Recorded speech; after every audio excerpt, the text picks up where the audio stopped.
Hare Krishna. Welcome back to our online reading retreat labs, also known as Swadhyaya reading retreat labs, because Swadhyaya means we read ourselves, self study. So thanks for joining in, and I will be just sharing the mind map what we have covered till now for the chapter number 6 of canto number 9. So this canto has total 55 verses, and till last session we have covered till verse number 38. So it is, we started with descendants of Ambrish Maharaj and Ikshvaku. Then we talked about Vikrushi, that is the Sashada, and his story. Then we talked about the story of Puranjaya. It's full of family trees. We have seen the entire family tree. If you can see the long one, we have seen, and a lot of information, right? So then in the last sessions, we have covered the story of Mandhata. So again, there was a family tree, and in this, so we have seen all this. There's Mandhata's three sons, Purukshta, Ambarish, Muchkund, and Mandhata has had 50 daughters, and they accepted Saubhari Muni as a husband. So now this is the connect from where we will be starting today's session. So today's session will be covering the entire story of Saubhari Muni. And the chapter is also entitled The Downfall of Saubhari Muni. But to explain the entire thing, we have completed 4 sessions, and today's session is very important. And here we'll be seeing how the story Saubhari Muni actually his downfall happened. Right? So now without any further ado, we will start with the verse number 39. So the verse number 39, let's go to the our Veda base. We will start from there.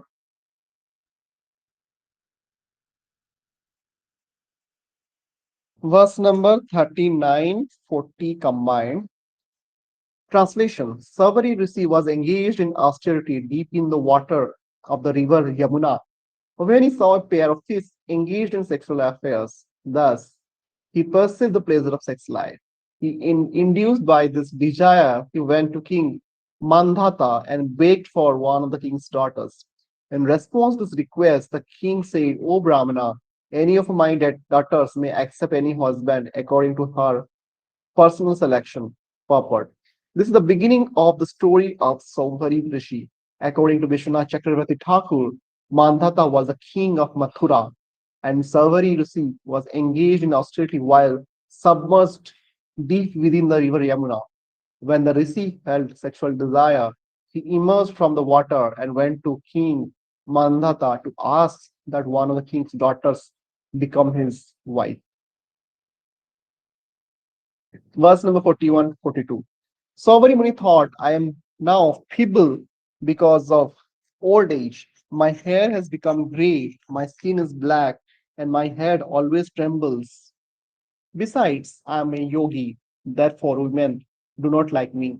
Since the king has thus rejected me, I shall reform my body in such a way as to be desirable even to celestial women. What to speak of the daughters of worldly kings? Verse number 43. Thereafter, when Saubhari Muni became quite a young and beautiful person, the messenger of the palace took him inside the residential quarters of the princess, which were extremely opulent. All 50 princesses then accepted him as their husband, although he was only one man. Thereafter, the princesses, being attracted by Saubhari Muni, gave up their sisterly relationship and quarreled among themselves, each one of them contending, This man is just suitable for me and not for you. In this way, there ensued a great disagreement.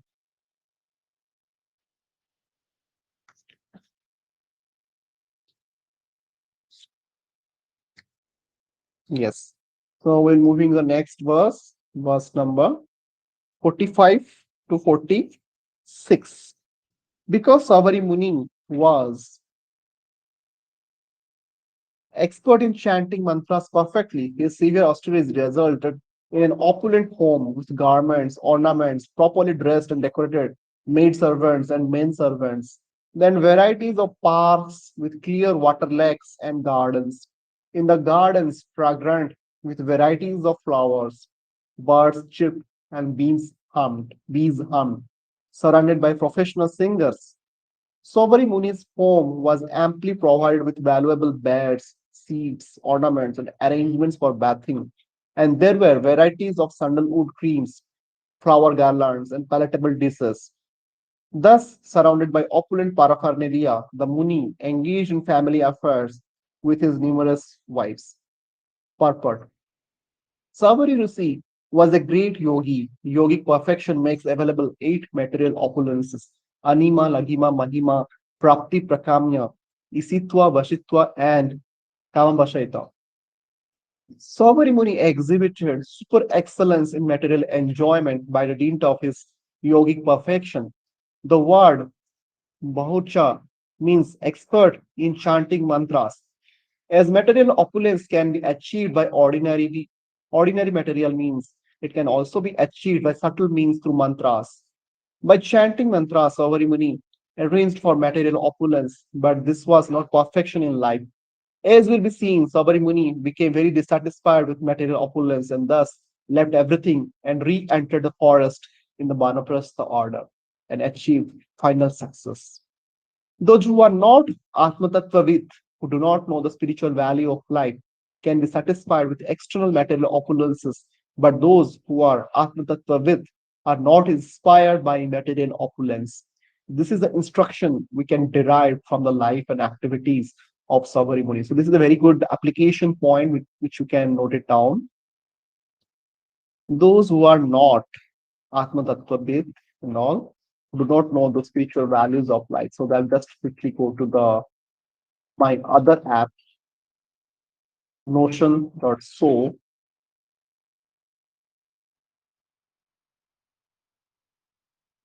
and in that we will be going to the canto number 9 notes.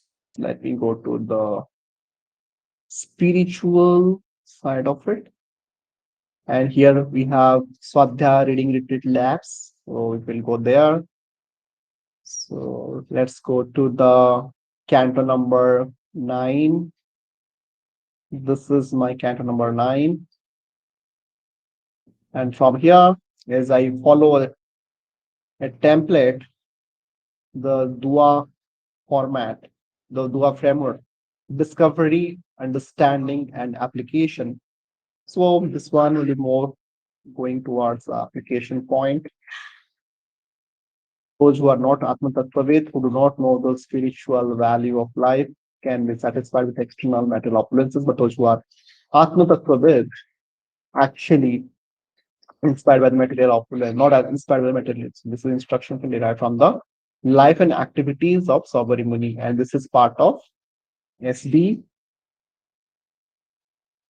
9.6.45, 9.6.45 to 46. So this is yeah. Now let's move on.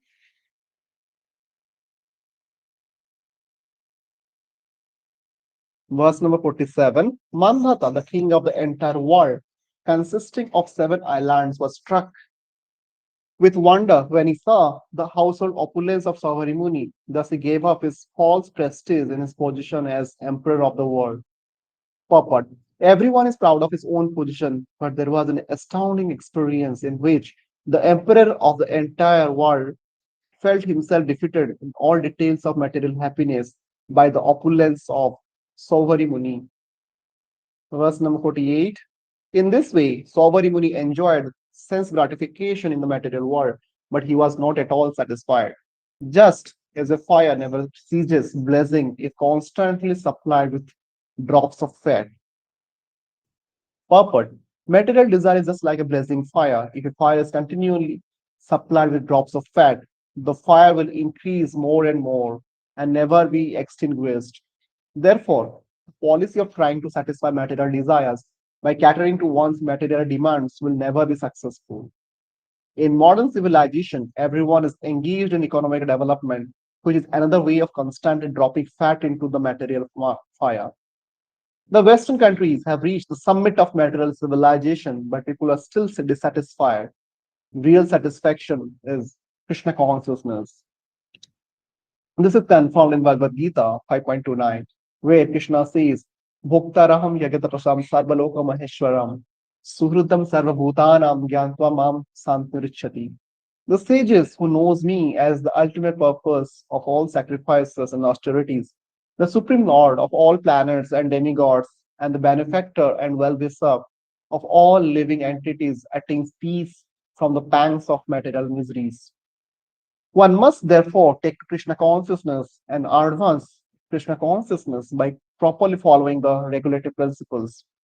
Then one can attain an eternal blissful life in peace and knowledge. Verse number 49.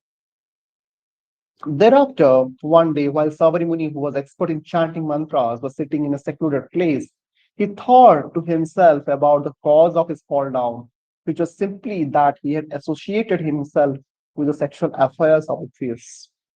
Purport. Vishwanath Chakravarti Thakur remarks that Saubhari Muni had fallen from his austerity because of a Vaishnava aparadha. The history is that when Garuda wanted to eat fish, Saubhari Muni unnecessarily gave the fish shelter under his care.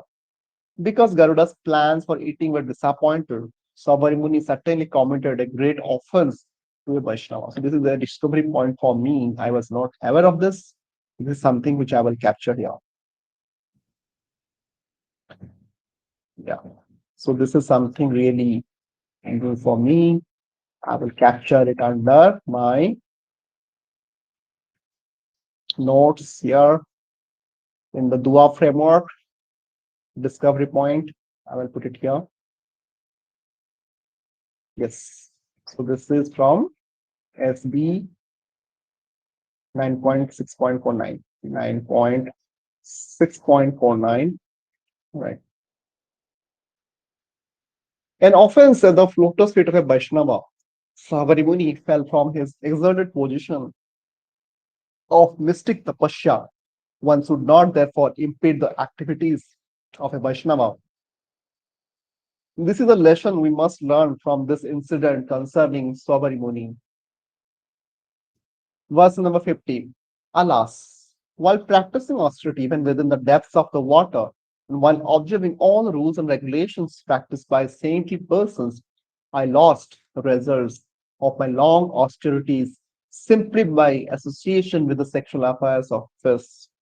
Everyone should observe this fall down and learn from it. Verse number 51. Translation. A person desiring liberation from material bondage must give up the association of person interested in sex life and should not employ his senses externally in seeing, hearing, talking, walking, and so on. One should always stay in the secluded place, completely fixing his mind at the lotus feet of the unlimited personality of Godhead. And if one wants any association at all, he should associate with persons similarly engaged. Purport. Saubhari Muni, giving conscious conclusions derived from his practical experience, instructs us that persons interested in crossing to the other side of the material ocean must give up the association of person interested in sex life and accumulating money. This is also advised by Sri Chaitanya Mahaprabhu. निशिकंस्य भागवतो भजनमुक्षय परम परम जिगामीश्वर भाव सागरस्य संदर्शनम विषयनम अर्थ शोषिष्टम च हंत हंत विष भक्षंत पि असाधु चैतन्य चंद्रोदय नाटक 8.27. Alas, for a person seriously desiring to cross the material ocean and engage in the transcendental loving service of the Lord without material motives, seeing a materialist engaged in sense gratification and seeing a woman who is similarly interested is more abominable than drinking poison willingly. One who desires complete freedom from material bondage can engage himself in the transcendental loving service of the Lord. He must not associate with Vishai or the materialistic persons or those interested in sex life. Every materialist is interested in sex. Thus, in plain language, it is advised that an exalted saintly person avoid the association of those who are materially inclined. Srila Narottam Das Thakur also recommends that one engage in the service of the acharyas, and if one wants to live in association, he must live in the association of devotees. Tanir Charana Senghatta Sanivasam. The Krishna conscious movement is creating many centers just to create devotees, so that by associating with the members of such a center, people will automatically become uninterested in material affairs. Although this is an ambitious proposal, this association is providing effective by the mercy of Sri Chaitanya Mahaprabhu.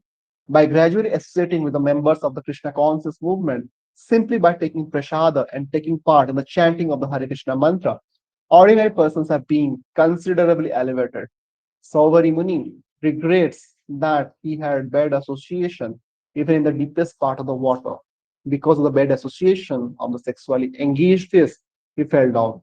A secluded place is also not secure unless there is good association. So this is, we can say, this is our understanding point today in this particular verse.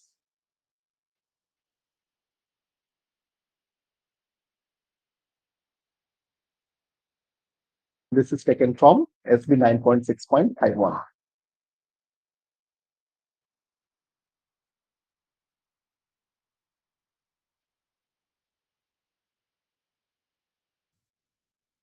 Verse number 52. In the beginning, I was alone and engaged in performing the austerities of mystic yoga, but later, because of the association of fish engaged in sex, I desired to marry. Then I became the husband of 50 wives, and in each of them I begot 100 sons, and thus my family increased to 5,000 members. By the influence of the modes of material nature, I became fallen and thought that I would be happy in material life. Thus, there is no end to my material desires for enjoyment in this life and the next. Verse number 53.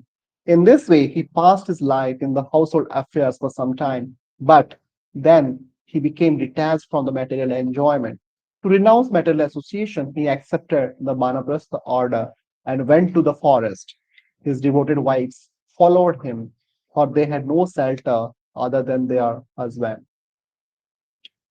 Verse number 54. When Saubhari Muni, who was quite conversant with the self, went to the forest, he performed severe penances. In this way, in the fire at the time of death, he ultimately engaged himself in the service of the Supreme Personality of Godhead. Purport. At the time of death, fire burns the gross body, and if there is no more desire for material enjoyment, the subtle body is also ended. And in this way, a pure soul remains. This is confirmed in Bhagavad Gita. Tyakta deham punarjanma naiti.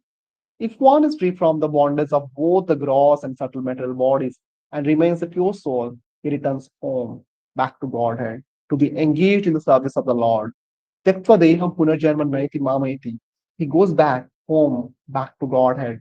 Thus appears that Saubhari Muni attained the perfect stage. Verse number 55. O Mahaja Parikshit, by observing their husband progressing in spiritual existence, Savari Muni's wives were also able to enter the spiritual world by his spiritual power, just as the flames of a fire cease when the fire is extinguished. Purport. It is stated in Bhagavad Gita 9.32. Striyo Vaishyas Tatha Sudras Tipai Anti Param Gatim. Women are not considered very powerful in following spiritual principles. But if a woman is fortunate enough to get a suitable husband who is spiritually advanced, and if she always engages in his service, she also gets the same benefit as the husband. Here it is clearly said that the wives of Saubhari Muni also entered the spiritual world by the influence of their husband. They were unfit, but because they were faithful followers of their husband, they also entered the spiritual world with him. Thus, a woman should be faithful servant of her husband, and if the husband is spiritually advanced, the woman will automatically get the opportunity to enter the spiritual world. Yes. Thus end the Bhaktivedanta purpose of the ninth canto, sixth chapter of the Srimad Bhagavatam, entitled The Downfall of Saubhari Muni. Okay. So here, this is today we have completed this last section of this chapter. So now we are going to quickly do a summary in the mind map. So what we have seen in this 39 to 44, we have seen that Saubhari Muni marries Mandhata's daughters, right? Saubhari Muni, so I will just write in SM, marries, in short I'm writing, Mandhata's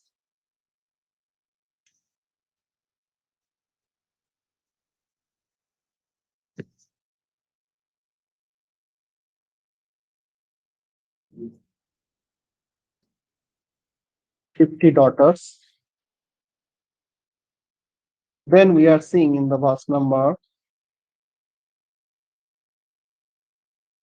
45 to 49 how Saubhari Muni is having opulent 45 to 49. Saubhari Muni is having Saubhari Muni is opulent household life.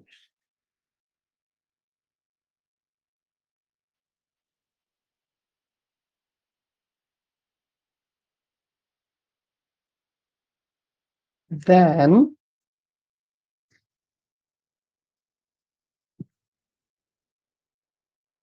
the last part we are seeing 50 to 55 that is contemplation and perfection.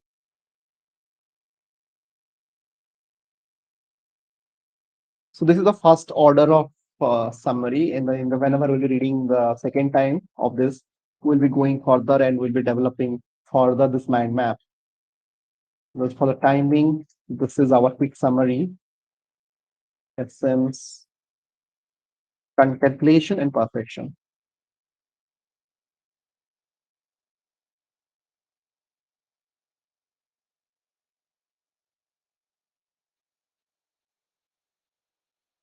Perfection. Right. Okay.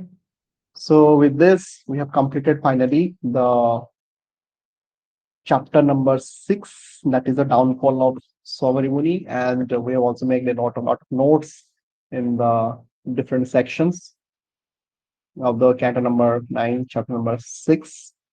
So we will stop here. ग्रंथराज Shrimad Bhagavatam की जय, जगत गुरु श्री प्रभुपाद की जय। हरे